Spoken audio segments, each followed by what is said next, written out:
அந்த வகையில் பணத்தை ஈர்க்கக்கூடிய 10 வழிமுறைகள் இருந்தால் சொல்லுங்கள். வாழ்க்கைக்கு முக்கியமான ஒரு விஷயமே வந்து பணன்ற மாதிரி ஆயிடுச்சு. இப்போது பணம் தேவையில்லாதன்றது என்ன சொல்கிறது, ஒரு வயசு குழந்தைக்கே பார்த்தீங்கன்னா ஒரு கையில் சாக்லேட்டோ ஒரு கையில் காசு வச்சுட்டு கொடுத்துருந்தீங்கன்னா ஃபஸ்ட்டு காசு தான் அது சேரவே 100% உங்கள் வீட்டில் காசு. இது ஒரு வழக்கமாக நீங்கள் இதெல்லாம் நீங்கள் பண்ணிட்டு வந்தாலே 100% உங்களுக்கு காசு நிற்கிற தன்மை.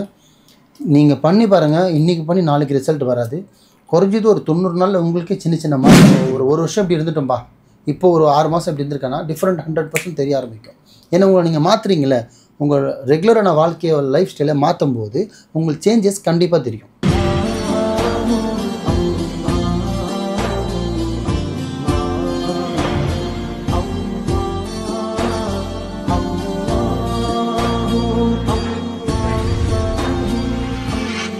மர்ஜன்ம நேயர்கள் அனைவருக்கும் அன்பான வணக்கங்கள். புழல் காவாங்கரை MM டவர்ஸ்ல இருக்கக்கூடிய மாலிக் பாய் அவர்களை தான் சந்திக்க வந்திருக்கோம். வணக்கம் பாய். வணக்கம்மா.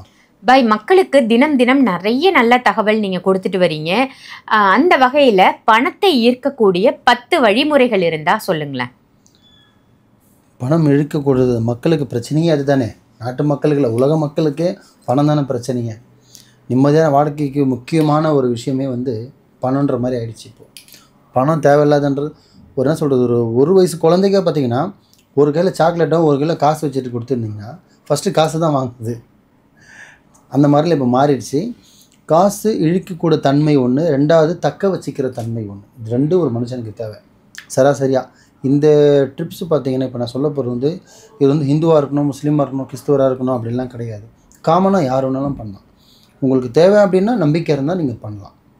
அந்த மாதிரி 10ல் ஏகப்பட்டது இருக்குது. அது மக்களுக்கு புரிகிற மாதிரி இளைய முறையில் வீட்டில் ஈஸியாக பண்ணுற ஒரு 5-6 விஷயம் மட்டும் சொல்கிறேன். இப்போ ஃபஸ்ட்டு ஒன்று பார்த்தீங்கன்னா, இப்போ சில பேர் ஃபைனான்ஸ் விடுறவங்க இருப்பாங்க, இன்ட்ரெஸ்ட் விடுறவங்க இருப்பாங்க, கொடுத்த காசு வசூல் பண்ண போவாங்க. ஒரு பண புழக்கத்தில் இருக்கிற ஒரு நபராக வச்சிங்களேன், அவங்களுக்கு ஒரு பண இழப்பு இருக்கணும் அப்படின்னா சிம்பிளான மெத்தடில் பார்த்தீங்கன்னா, இந்த காம்போட வெத்தலை வரும் பார்த்தீங்கன்னா, 2 வெத்தலை இல்லை காம்பு பெருசாக வச்ச மாதிரி 2 வெத்தலை வாங்கி அதில் 2 கிராம்பு 2 ஏலக்காய் வச்சு அழகாக மடிச்சுட்டு பச்சை நூல்லையோ இல்லை வெள்ளை நூல்லையோ அதை சுற்றிட்டு அதை நீங்கள் பர்ஸில், அதுக்கு மேலே ஒரு வெள்ளை பேப்பர் மடிச்சா கூட தெரியாத மாதிரி நீங்கள் பர்ஸில் வச்சுக்கலாம், மேல் பாக்கெட்டில் வைக்கலாம், பர்ஸில் வைக்கலாம், ஹேண்ட் பேக்கில், லேடிஸ் ஆகட்டும் ஜென்ஸாக இருக்கட்டும், 2 in 1 ரெண்டுமே யூஸ் பண்ணலாம். இதுவும் வந்து பார்த்திங்கன்னா பணம் இங்கே அதை வச்சா மட்டும் போதும், அது கூட பணமும் சேர்ந்து இருக்கணும். அப்போது பணம் இழுக்கக்கூடிய சக்தி ஒன்று வரும். இது வந்து வெளியில் போகும்போது செய்ய வேண்டிய ஒரு வேலை. ரெண்டாவது, வீட்டுக்கு பணம் வரணும், வர காசு தங்கணும்னா அதுக்கு நம்ம உணவுலேயே 2 பொருள் இருக்குது. என்னென்னு பார்த்தீங்கன்னா, நம்ம சொல்லுவோம் சாப்பாடு நிறைய வச்சாலும் ஊறுகாய் கொஞ்சம் தானே வைக்கிறோம் அப்படின்னு. ஆனால் ஊறுகாய்க்கும் ஒரு தன்மை இருக்குது. அதனால் எவ்வளோ பெரிய இலை ஃபங்க்ஷனில் போனாலும் முதல்ல வச்சிங்கன்னா உப்பு வச்சுட்டு பக்கத்தில் ஊறுகாய் தான் வைப்பாங்க. வரவுக்கு ஒரு முக்கிய காரணம் ஊறுகாய். அந்த மாதிரி பார்த்திங்கன்னா ஒரு ஊறுகாய் எந்த ஊறுகாய் இருக்கலாம். அதில் முக்கியமாக பார்த்திங்கன்னா ஸ்வீட் ஊறுகாய் மாதிரி நிறைய இருக்கலாம். ஊறுகான்றது ஜென்ரலாக அதில் பார்த்திங்கன்னா பிளாஸ்டிக் டப்பாலையும் வைக்காமல், இல்லை நார்மலாக ஸ்டீல் பாத்திரத்தில் வைக்காமல், இந்த அந்த காலத்தில் ஜாடி பீங்காய் ஜாடி மாதிரி வரும், பீங்காலே இருக்கும். அது நிறைய விற்கிது. இப்போ கூட பார்த்திங்கன்னா ஆன்லைன்லேயும் இருக்குது. அந்த மாதிரி ஒரு ஜாடி வாங்கி வீட்டில் ஊறுகான்ற ஒரு விஷயத்தை போட்டு அது சுத்தமான ஒரு இடத்துல வச்சுட்டு கிச்சனில் வச்சு நீங்கள் அதை கரெக்டாக பயன்படுத்திக்கலாம். அழகாக எவ்வளோ நீங்கள் அழகாக அதை பராமரிக்கிறீங்களோ அந்த மாதிரி காசும் உங்கள் வீட்டில் தங்கும். 2 விஷயம் ஆச்சு. 3வது, வீட்டில் காசு தங்கணுன்னா உங்கள் வீட்டிலேருந்து அரிசி குறையவே கூடாது. என்ன பண்ணணும், அரிசின்ற விஷயம் குறையவே கூடாது. அதே மாதிரி அரிசி எப்படின்னா 25 கிலோ மூட்டை வாங்குறீங்களா, முழுசாக முடிஞ்சு அடியில் தேய்ச்சி எடுத்து சமைச்சு முடிச்சுட்டு போய் வாங்கக்கூடாது. கால்வாசி அரைவாசி குறைஞ்சோடனே அதை மூட்டை அரிசிக்கு வீட்டுக்கு வந்துடணும். பழசு யூஸ் பண்ணி முடிஞ்சோன்னே புதுசு டாப்அப் பண்ணணும்.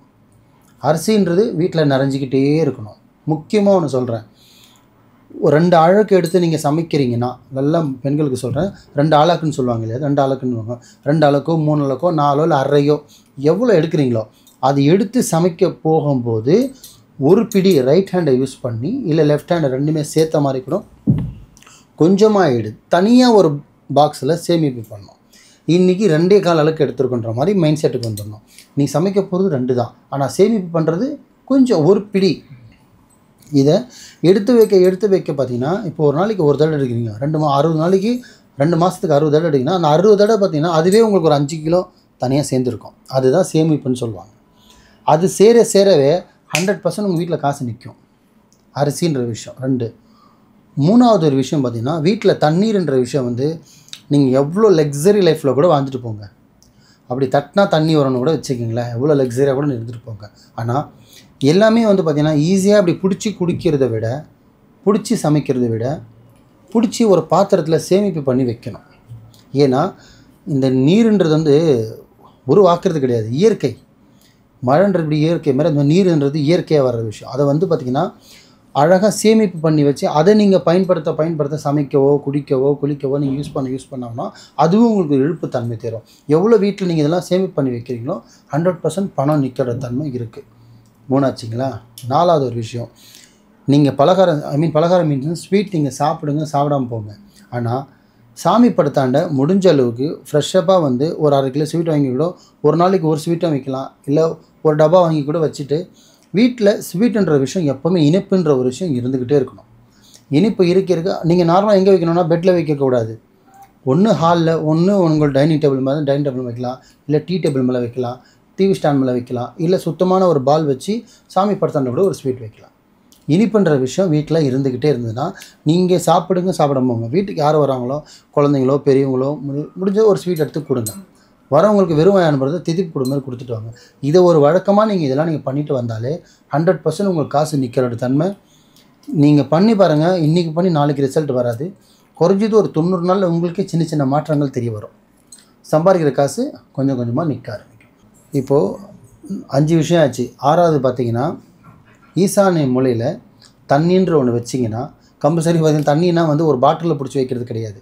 ஒரு குடமாவோ, ஒரு டெக்ஸாவோ, ஒரு அண்டாலேயோ, இல்லை ஒரு ட்ரம்முலேயோ ஈசானி மூலையில் நீங்கள் தண்ணி எவ்வளோ நீங்கள் சேர்க்க வைக்கிறீங்களோ கம்பல்சரி வீட்டில் வந்து பார்த்திங்கன்னா வாஸ்து பிரகாரமே பார்த்திங்கன்னா ஈசானி மூலையில் தண்ணி வைக்கிறது ரொம்ப நல்லது. அதனால தான் போர்லாம் சில பேர் வந்து என்ன முள்ள போடுவாங்க. அதில் வந்து போர் போட இடம் இல்லைங்க, நான் ஃப்ளாட்டில் இருக்கேன்றீங்களா, அது பெட்ரூமாக கூட இருந்துட்டு போட்டாங்க. ஒரு டப்பாவில் தண்ணி வைங்க, ஒரு பாத்திரத்தில் தண்ணி வைங்க, இல்லை ஹாலாக இருக்கா ஒரு பாத்திரத்தில் தண்ணி வைங்க. இந்த மாதிரி கொஞ்சம் மாற்றிக்கிங்க உங்களை. ஒருத்தர்கிட்ட ஒரு சாமியார்கிட்ட போய் தான் நீங்கள் மாற்றணும்னு அவசியம் இல்லை, ஒரு மந்திரவாதிகிட்ட போய் தான் நீங்கள் மாறணும்னு அவசியம் கிடையாது, ஒரு கோவிலுக்கு போய் ஒருத்தர் சொல்லி தான் செய்யணும்னு அவசியம் கிடையாது.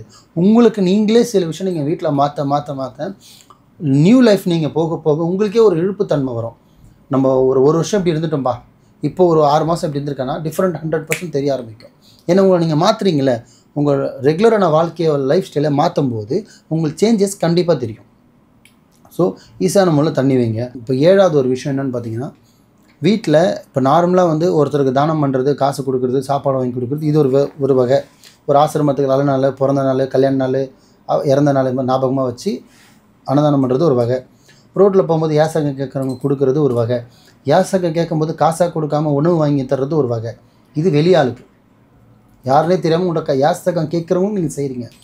இது தவிர்த்து 2வது நீங்கள் செய்ய ஒரு விஷயம், எப்போவுமே உங்கள் வீட்டில் சமைக்கும் போது நீங்கள் 2 பேராக இருந்தாலும் சரி, 20 பேராக இருந்தாலும் சரி, 5 பேராக இருந்தாலும் சரி, ஒரு ஆள் ஒரு 1/2 வயசு சாப்பிட்ற அளவுக்கு, ஒரு சின்ன பிள்ளை சாப்பிட்ற அளவுக்கு சாப்பாடு எக்ஸ்ட்ரா வைங்க. அதை உங்கள் வீட்டுக்கு ஒரு நாளைக்கு யாருன்னா ஒரு ஆள் வந்தாங்கன்னா கொஞ்சமாவது அவங்கள சாப்பிட வச்சுருங்க. அது சின்ன குழந்தையா இருந்தால் ஊட்டி விட்ருங்க, பெரியவங்களாக இருந்தால் கொடுத்துருங்க. மீந்தாலும் மிழுந்துட்டு போட்டோம், ஒன்றும் ஆகிடாது. நீங்கள் ஒரு 2 நாள் வேஸ்ட் பண்ணுவீங்க, 3 நாள் அவங்க கண்டிப்பாக அந்த சாப்பாடுக்கான. ஏன்னா ஒரு அரிசி பருக்கிலே வந்து நம்மளோட பேர் இருக்குன்னு சொல்லுவாங்க. இது 100% உண்மை. உங்கள் வீட்டில் அவர் வந்து நீங்கள் ஒருத்தருக்காக சாப்பாடு வச்சுருக்கீங்கன்னும் போது உங்களை சுற்றி வரவங்க எதனா ஒரு வகையில் சாப்பிடாம வந்துட்டாங்கன்னா அந்த சாப்பாடு அவன் தலையில் எழுதியிருக்கும். அதனால் சமைக்கும்போது நம்ம ஒருத்தருக்காக சமைப்போம், யாராவது சாப்பிட்டோன்ற எண்ணத்தில், ஒரு நல்ல எண்ணத்தில் நீங்கள் சமைக்கும்போது கொஞ்சம் ஒரு நாள் சாப்பிட்ற அளவுக்கு சாப்பாடு எக்ஸ்ட்ரா வடித்து பாருங்கள். இது நீங்கள் செஞ்சிட்டே வாங்க. இப்போ நான் சொன்ன இந்த 7 விஷயத்தை நீங்கள் கரெக்டாக கடைப்பிடிச்சி பாருங்கள். கம்பல்சரி அது காலனாக வரவாக இருந்தாலும் சரி, நீங்கள் லட்ச ரூபா சம்பாதிச்சாலும் சரி, கோடி ரூபா சம்பாதிச்சாலும் சரி, சம்பாதிக்கிற காசு கையில் நிற்கும். கடன்காரனுக்கும் தேவையில்லாத செலவு, ஹாஸ்பிட்டல் செலவு, மெடிக்கல் செலவு, கடன், வட்டி, இன்ட்ரெஸ்ட், பேங்க் லோன் எல்லாத்துலேருந்தும் நீங்கள் முடிஞ்ச அளவுக்கு பாதுகாப்பாக இருக்கலாம். நான் சொன்ன இந்த 6-7 விஷயத்தையும் கரெக்டாக மெயின்டைன் பண்ணுங்கள். அல்லாஹ்வுடைய கிருபையில் நல்லா இருப்பீங்க. சிறப்பு பாய், ரொம்ப ஒரு அருமையான தகவலாக கொடுத்தீங்க. பணம் ஈர்க்கும் வழிமுறைகள் என்னென்னு கேட்ட ஒவ்வொரு வழிமுறைக்கும் அழகான தெளிவான விளக்கம் கொடுத்து சொன்னதற்கு நன்றி பாய். நன்றி.